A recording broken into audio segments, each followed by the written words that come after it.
Obvezna oprema, odsevni jopič, dobra svetilka in vedro. Žabja selitev se lahko začne.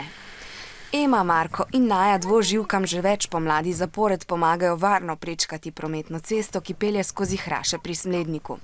Žaba! Žabe in druge dvoživke zimo preživijo tako, da se zakopljajo v zemljo, najraje v gozdu. Spomladi pa odhitijo do bližnjih mlak, kamor odložijo oplojena jajčeca ali mrest. Če jim ne bi pomagali, bi šle žabe same čez cesto in bi jih povozili avtomobili. Pri selitvi takole močnejša in večja samica prenaša samca, selivci pa jim pri tem pomagajo brez rokavic.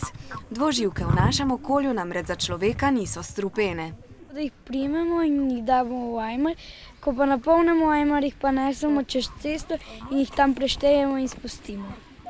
Zadnja leta število dvoživk naglo upada, tako je kar tretjina vseh vrst dvoživk na svetu že na seznamu ogroženih živali. A je lepa? In ker so zelo pomemben del prehranjevalne verige, je prav, da jim pri nevarnem prečkanju cest pomagamo. 25, 26. Danes smo nabrali 33 žab. Super! Ob 10 zvečer so se Ema, Marko in Naja odpravili domov, žabe pa spat v svoja nova prebivališča.